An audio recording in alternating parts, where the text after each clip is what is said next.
안녕하세요. 오늘은 책을 소개하는 영상입니다. 책을 소개하는 책이 굉장히 흥미롭더라고요. 일단 책을 많이 읽어본 작가들이 엄선한 책의 리스트를 본다는 것도 굉장히 좋고요. 소개받는 느낌도 좋지만 내가 읽은 책이 있다면 나는 이렇게 읽고 이렇게 느꼈는데 이러한 해석과 감상도 있네? 이런 것들을 만나보는 재미도 있습니다. 책을 읽고 느낀 점들을 누군가와 나눌 수 있을 때도 굉장히 재미가 있잖아요. 근데 오프라인 독서 모임에 갔을 때 좀 덜 친한 사이라는 생각이 들면 이런 얘기하면 날 좀 이상한 사람으로 볼까? 싶어가지고 진짜로 강렬하게 느꼈거나 되게 솔직한 경험들은 그냥 속에 묻고 하하호호 이런 게 좋았어요 라고 얘기만 하고 오신 적도 있으셨을 거예요. 덜 친한 사이에서는 더 그런 게 심할 텐데 책을 읽는다는 건 나와 작가만의 대화라고도 볼 수 있으니까 뭐야 나랑 너무 다르잖아 라고 좀 강렬하게 분노할 수도 있는 거고 와 나랑 같은 점에서 이런 생각했구나 굉장히 더 두 배로 좋아하게 되기도 합니다. 그리고 내가 해석해보지 못한 내가 생각해보지 못한 점들을 만나게 될 때 책을 한 번 읽고도 두 번, 세 번 좀 깊이 있게 읽은 그런 느낌을 줄 수도 있죠. 오늘 준비한 책은 총 4권입니다. 한 권은 도서관에 있고요. 나머지는 제 손안에 있습니다.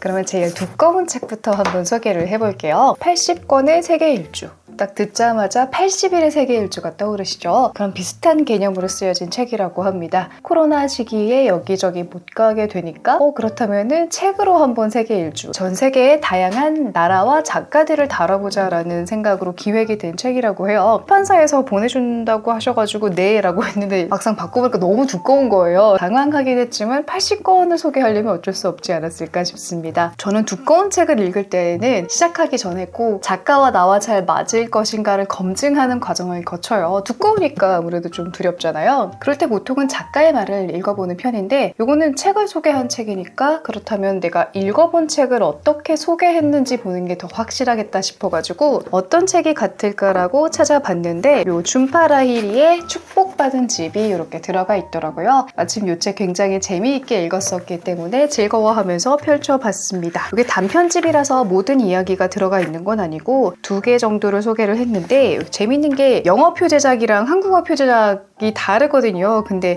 한국어로 영어 표제작을 써놓으셔서 어머나 이러고 발견하는 재미도 있었습니다. 여기 질병통역사라는 작품이 있어요. 저도 굉장히 이 이야기를 흥미롭게 읽었는데 이 스토리가 딱 재미있을 만큼 되게 잘 소개가 되어 있었고 또 마지막 단편 실려 있는데 여기도 스토리 요약이 딱 필요한 만큼 들어가 있으면서 제가 이 책이랑 나랑 조금 결이 맞을 수도 있겠다고 생각을 했던 부분은 스토리 요약을 하다가도 작가가 이 책을 골랐을 때 이 부분을 조금 더 설명해야겠다라고 고른 장면이 있을 거 아니에요. 그 장면이 제가 굉장히 인상 깊었던 장면과 일치합니다. 인도 남자가 미국에 있다가 중매 결혼으로 아내를 얻어가지고 미국에 살게 되니까 얼마나 대면대면 하겠어요. 이렇게 어색했던 부부의 어색함을 확 깨트려주는 순간이 하나 등장을 합니다. 이야기로서도 굉장히 흥미로우면서 사람도 그런 순간 있잖아요. 서먹하고 대면했는데 어떤 아주 작은 웃음 하나로 그 뒤에 이어지는 친밀한 감정의 시작점이 되어준 딱 그 부분 있잖아요. 그래서 굉장히 인상적인 부분이었는데 그 부분을 같이 짚어내서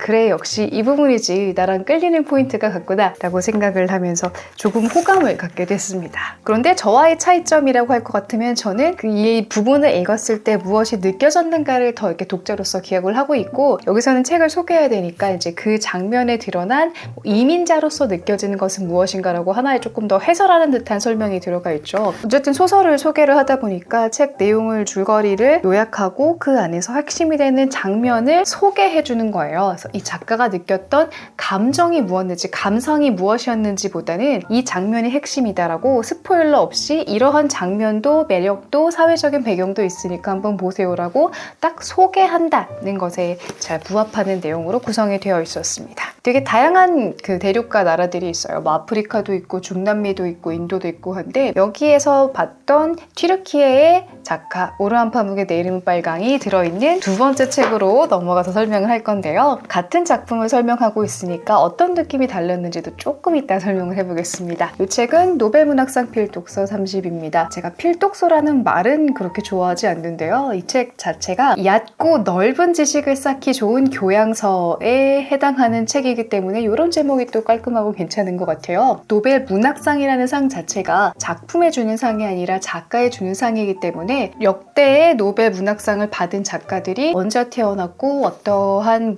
사회 문화적인 배경에서 자라고 컸으면 어떻게 작가 활동을 했는지, 그리고 그 사람들의 대표작이 무엇인지를 그야말로 지식 교양의 수준에서 이해하기 좋을 만큼 소개를 하고 있습니다. 그러니까 내 이름은 빨강이 좀 스토리가 긴 소설이다 보니까 소설 요약도 중요하고 이게 굉장히 이국적으로 보일 수밖에 없는 여러 가지 그런 배경들을 설명하는 것도 중요하거든요. 이 책에서는 오르환 파묵이 얼마나 다양한 방면에 관심을 갖고 있는 문화적인 저변이 넓었나 이런 설명이 조금 더 들어가 있고, 이야기가 흘러가면서 새로운 서양식 그림을 받아들이려는 세력과 고전 튀르키예 미술을 고집하려는 사람, 이 두 세력의 갈등이 되게 큰 갈등 중에 하나거든요. 거기에 조금 더 포커스를 다양하고 지식을 얻는 소개를 받는 느낌이었다면, 이 책에서는 오르한 파묵이 노벨 문학상을 수상할 즈음에 있었던 이슈가 어떤 것들이 있었고, 그래서 이 작가가 현재는 고국에서 살지 못하고 이주해야 됐다라는 이런 좀 정치적인 배경까지 설명을 하고 있고, 이야기의 흐름 중에서 그런 예술에 대한 것도 있고 러브라인도 있고 이런 식으로 조금 더 포괄적으로 소개를 하고 있었습니다. 그래서 지식교양 같은 느낌이 났다는 게 어떤 말인지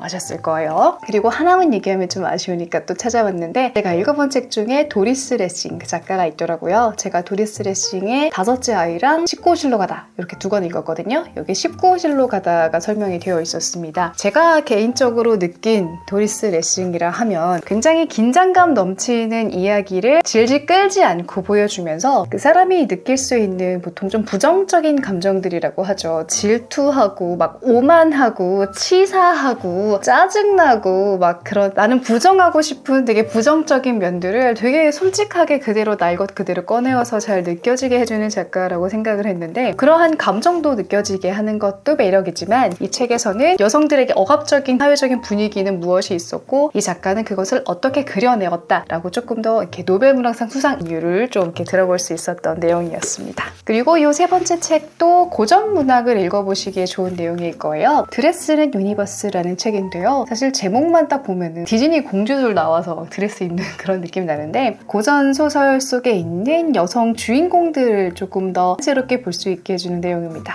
저는 또 고전 소설의 여주인공 하면 제인 에어가 정말 흥미로운 캐릭터잖아요. 그래서 제인 에어부터 딱 읽어봤는데 이분이 솔직한 감상이 드러나가지고 되게 재미있었습니다. 일부러 돈을 노려 결혼하는 게 아니라면 사랑하는 남자가 어쩌다 보니 돈도 많으면 좋은 거 아닌가? 좋은 게 좋은 거지. 굳이 이렇게까지 인생 피곤하게 살아야 되나? 가 제인 에어를 처음 읽었을 때 내 솔직한 심정이었다. 저도 이런 생각했거든요. 제인 에어가 그 힘든 상황을 다 이겨나가는 멋진 성장 스토리인 건 좋은데 왜 돈을 거부하고 마다하지, 이런 생각을 저도 했었어요. 그 다음에는 조금 더 학문적인 이야기로 넘어갑니다. 이것이 왜 영국식 국뽕 소설로 볼 수 있는지, 지금 봐서 무슨 한계라고 하면 좀 그렇지만 그 당시에 살았다면 이런 생각은 하지 않았을까?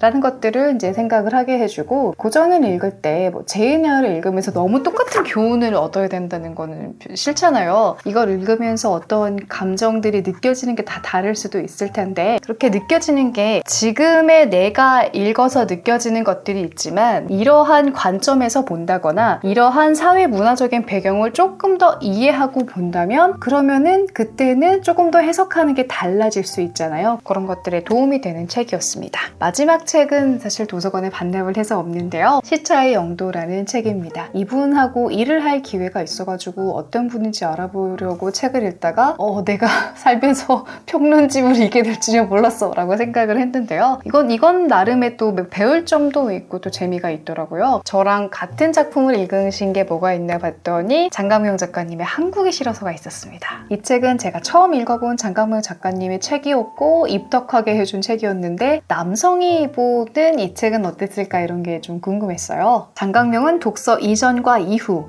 독자의 삶을 과거와는 다른 곳으로 옮겨놓는 능력을 가진 작가 중 한 명이다. 저도 이 말에 공감을 했는데요. 막 유튜브 썸네일식으로 내 인생을 바꿔준 단 한 권의 책 이런 거 말고 이렇게 읽어보면서 이렇게 생각해 볼 수도 있겠구나 하고 관점을 던져주는 매력이 있는 작가님이잖아요. 저는 어떤 작가가 좋다라고 생각했을 때 와 졸라 멋있어 막 이런 유치한 생각을 하게 마련인데, 독자의 삶을 과거와 다른 곳으로 옮겨놓는 능력이 있다라고 이렇게 멋있게 표현할 수도 있구나, 이런 것이 평론 읽는 맛이구나 하면서 보게 됐습니다. 한국에 실어서를 읽어보신 분들도 많으실 거예요. 한국에 실어서 호주로 워홀을 떠난 인물에 대한 이야기인데요. 이거를 읽으면서 저도 좀 여러 가지 복잡한 감정을 느꼈는데 여기서는 조금 더 날카롭게 파고든 것 같아요. 주인공 이름이 게나인데 내가 게나에 대해서 가지고 있던 되게 복잡했던 감정을 하나하나 나누어서 마치 엄마 손파이가 200몇 급으로 나눠져 있듯이 근데 나는 그냥 파이를 그냥 와그작 먹었던 거잖아요. 근데 그거를 한 겹 한 겹 이렇게 갈아서 보여주시더라고요. 행복이라는 가치를 돈으로 막 계산하는 것으로 생각한다라는 것을 경제적 감각에 치면되었다라는 아주 똑똑해 보이는 말로 표현을 합니다. 저는 막 자본주의의 노예다 이 정도의 표현밖에 못할 것 같았는데 말이죠. 적확한 어휘를 잘 쓰는 말을 읽어보는 것도 어휘력을 늘리는데 좀 도움이 되지 않을까라는 생각을 하게 되는데 이 평론의 마침은 내 생각은 이렇다. 자, 그럼 이제 우리 토론을 시작해보자 라고 딱 글이 끝나요. 책을 읽은 나와 책을 읽고 1차적인 감상을 가졌던 나와 이 평론을 듣고 조금 더 생각이 바뀐 나가 이렇게 내가 나와 대화를 하게 되는 시간을 갖게 되는 거죠. 평론이라는 게 어떻게 보면은 안 그래도 소설이 조금 어렵게 느껴지기도 하는데 어려운 것을 한 번 더 어렵게 이중 포장을 한 느낌이 들기도 하겠지만 저는 이렇게 감정이라던가 어떤 현상 같은 것들을 조금 더 어렵지만 조금 더 맞고 정확하게 드러내는 말로 쓰여진 글을 읽는다는 게 이런 거구나 하고 느꼈습니다. 저에게는 되게 재미있는 그런 독서 경험이 되었어요. 오늘 영상은 여기까지입니다. 여러분들은 책을 소개받을 때 어떤 경로를 쓰시나요? 뭐 북스타그래머를 찾아보실 수도 있고 유튜브를 계속 찾아보실 수도 있겠지만 책을 소개하는 책을 한번 읽어보시면서 저자와 아주 깊은 싸움이 되어도 괜찮아요. 깊은 책에 대한 이야기를 나누면서 책 읽는 재미를 한결 다르게 느껴보시는 것도 좋을 것 같습니다. 오늘 저를 처음 보신 분들은 구독하기 잊지 마시고요. 우리는 자주 만납시다. 안녕.